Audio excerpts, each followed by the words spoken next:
paro en Espinar se mantiene, las posiciones aún no se reducen. El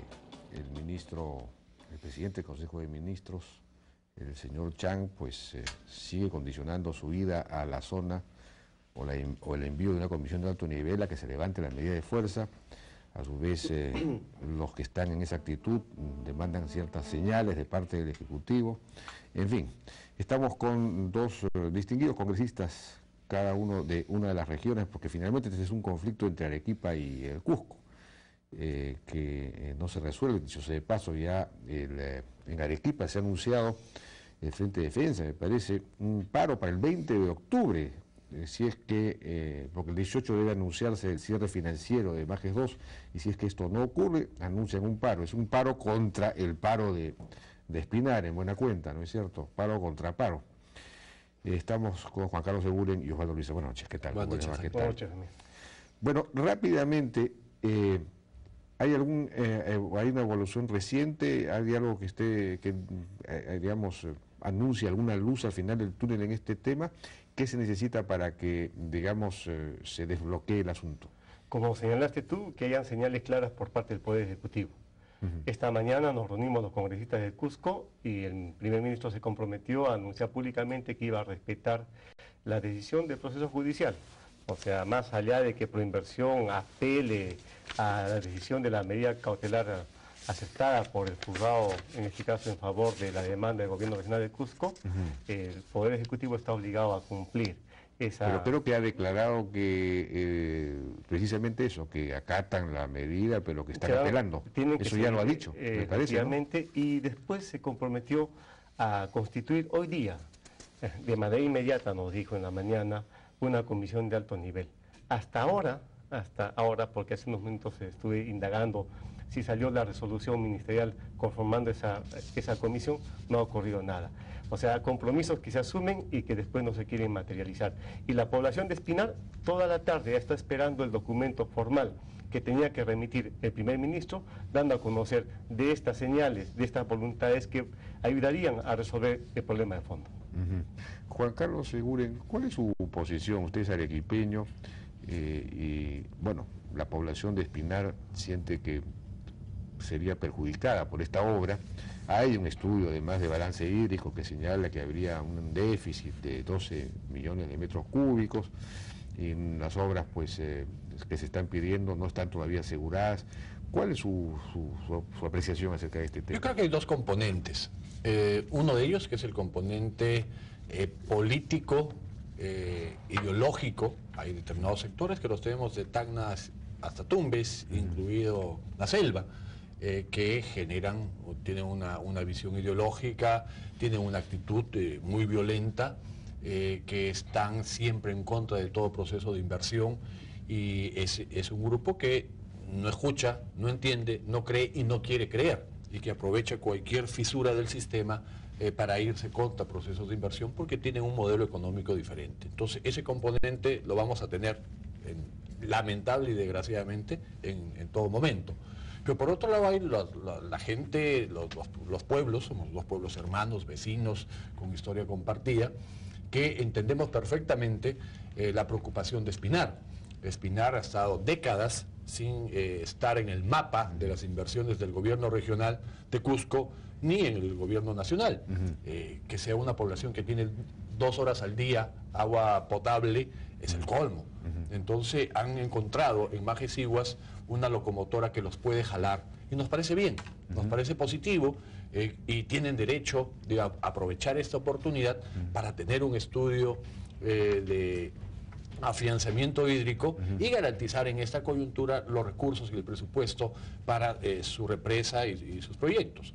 Lo lamentable es que el gobierno regional hoy no tiene ni una ficha técnica en el SNIP porque no hay ningún proyecto.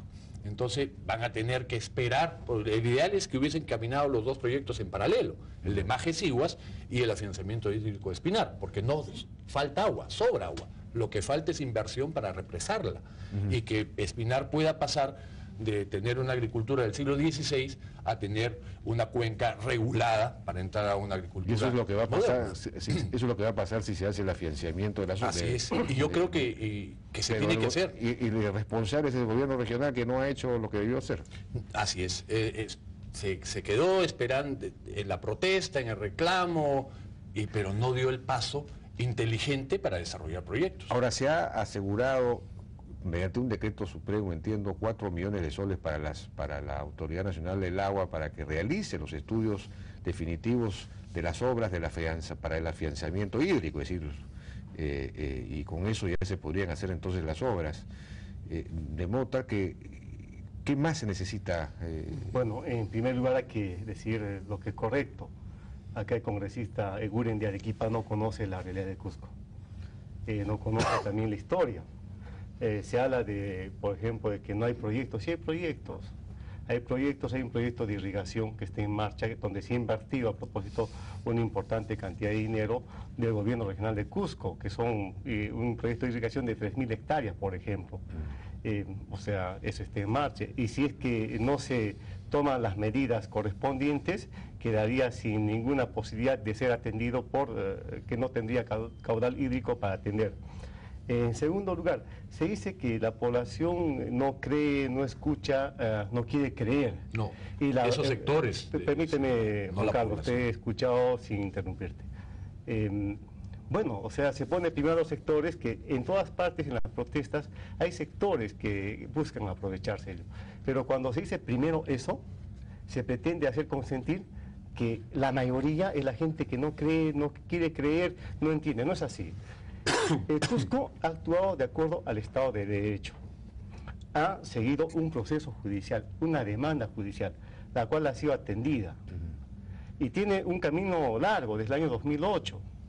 Y resulta, Jaime, que una sentencia, por ejemplo, no una sentencia, sino una resolución judicial que admitía esta medida cautelar del día 9 de septiembre, que disponía que en tanto no se resuelve el tema de fondo de la demanda del gobierno regional de Cusco y de la población de Espinar, pues se deje paralizado el proceso de licitación. Eso fue el 9 de septiembre. En vista de que el día 15 de septiembre se tenían que abrir los sobres en el proceso de licitación. ¿Qué ocurre? El día 13, con conocimiento de causa que había ya una medida cautelar aceptada por el juzgado, admitida, ¿correcto?, y que tenía que notificarse a Proinversión, simplemente adelantan 2 días. Del día miércoles 15 lo adelantan para el día lunes 13 a primera hora. A las 8 inician, a las 8:20 cierran y dan por, bueno, o sea, la buena pro a un consorcio. Indiscutiblemente, si la población conocía desde el día 9 de septiembre que la medida cautelar estaba en marcha siguiendo el proceso regular, la población se indigna, dice, ya no podemos creer ni en el Estado de Derecho, porque aquí le están sacando la vuelta. Por eso es que la demanda que se hizo ahora es que el Poder Ejecutivo se comprometa a respetar, fíjate lo que tenemos que pedir, que el Poder Ejecutivo se comprometa a respetar las decisiones del Poder Judicial. No se trata de pelearnos entre nosotros, se trata de buscar soluciones y Cusco ha buscado el camino legal. Fíjate, no había protesta, no había paro, sino hasta el momento en el que no se respetan los procesos judiciales. Ahora, habría que ver esas resoluciones también, cómo se fundamentan. Yo he leído y la verdad es que no he entendido absolutamente nada. Por ejemplo, acá dice, al respecto, la medida cautelar innovativa es de carácter excepcional, ordenada de oficio o a petición de parte, cuyo objeto es reponer un estado de hecho o de derecho, siendo menester que se despliegue una actividad innovativa que modifique el mundo exterior para lograr así tal reposición, representando la alteración de dicho estado de causa que hace nacer la pretensión principal del actor. Ante la inminencia de un perjuicio irreparable, puede el juez reponer un estado de hecho o de derecho, por lo que solo se concederá cuando no resulte otro aplicable previsto por la ley.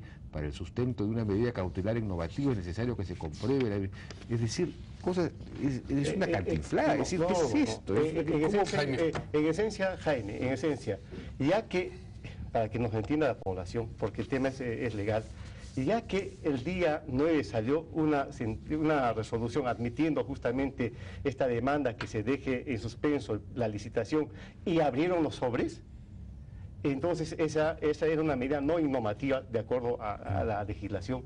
Entonces, ¿qué es lo que había que hacer después que se dieron los sobres? Cambiar la demanda o la medida esta que dispuso el juez a otra innovativa que era reponer al estado anterior. Y eso es lo que dice. Entonces, lo que dispone inmediatamente después... Le encargo que redacte ahora adelante para que se entienda. Porque, después lo que encarga dice, entonces, señores, paren el proceso, que le dice a Proinversión de que no se suscriba el contrato y que en tanto pues esté en marcha este proceso de fondo, pues que se separe el proceso. Ahora, yo creo que ese juez puede ordenar al Ejecutivo no seguir adelante con una obra, es una cosa que me llama la atención. Pero ¿cuál es su posición sobre este asunto? Dos aspectos. Si hubiese los estudios correspondientes, no se requeriría pues los 4,5 millones que ha comprometido el ANA para hacer el estudio de afianzamiento hídrico. O sea, obviamente no había si no esa plata para qué sirve. Dos, en el tema judicial, yo voy a hablarte con absoluta claridad. El juez que ha dado esa medida cautelar es un juez corrupto, o es incompetente, o es cobarde, y ha actuado porque lo han amedrentado, lo han asustado, lo han amenazado. Porque imagínate si procediese en el país medidas cautelares contra todos los procesos de inversión que hay en marcha. Privados, públicos o alianza público-privada, como es el caso. O sea, sencillamente el país estaría paralizado y colapsa. Es por ello que esta medida cautelar se va a caer en la segunda instancia. Y este señor seguramente será sancionado por la OCMA. Porque eso es... No hay punto para discutir ese tema. Porque son temas técnicos, como un juez se va a pronunciar sobre un balance hídrico, ¿no? Es absurdo. Y por otro lado, entrando al tema de fondo, y el tema de fondo es dos cosas. Uno, solucionar el conflicto rápidamente, y ya está la señal, que no podría ser de otra manera, pues nos guste o no, la medida cautelar hay que cumplirla y hay que apelarla. Y eso ya sucedió. Entonces, la señal del Ejecutivo está dada. Vamos a paralizar y no hay firma del contrato hasta que esto se resuelva. Punto uno. Punto dos, la demanda legítima y que compartimos es, hay la plata y acá está el compromiso y se meterá en la ley de presupuesto actual o un crédito suplementario para hacer los estudios, 4,5 millones. Y tercero, en la ley de endeudamiento público que la tenemos en el Congreso, podemos incorporar el monto estimado de lo que se requiere para hacer el afianzamiento hídrico. Porque la idea es que toda la cuenca gane, y que todos salgan ganando y que todos salgan beneficiados. Sí, pues ese es el objetivo. Y el Estado tiene que ganar en credibilidad, en capacidad de comunicación, en capacidad de información, para que estos temas no sigan sucediendo. De acuerdo. Muy claro. No sé si hay algo más que agregar muy brevemente. Brevemente, sí. La idea es que todos ganen. No conforme ha sido diseñado el proyecto que solamente gana la vertiente hacia Arequipa. Lamentablemente, ¿por qué se requieren esos 4,5 millones? Para los estudios y seguramente después 180 millones más para las obras físicas en las represas, en las nuevas captaciones, en las redes de distribución en Espinar? ¿Por qué? Porque se va a dejar sin agua, conforme asevera el propio estudio de balance hídrico que ha elaborado el ANA. No porque falte agua, ¿no? Porque falta la inversión para enero, febrero, marzo siempre llueve. Entonces hay que cosechar esa agua. O sea, no se trata de que... Así es, para eso se represamiento. O sea, ese es el tema. Y el actual, digamos, caudal que se tiene, se va a jalar hacia la represa que va a abastecer a Arequipa, no va a abastecer a Espinar. Entonces hay preocupación natural porque la población de Espinar vive de la agricultura y sin agua no puede producir. No produce, desaparece. Bien, yo les agradezco su participación, vamos a estar atentos, esperemos que mañana ya haya un camino de solución a este conflicto. Muchas gracias entonces a los congresistas Seguren y Luisa. Vamos a una pausa y regresamos ahora con el tema de Tambopata, puesto que ahí se ha producido un conflicto también. Hay mineros informales que han invadido la zona de amortiguamiento de la Reserva Nacional de Tambopata y se ha producido incluso hasta enfrentamientos. Regresamos.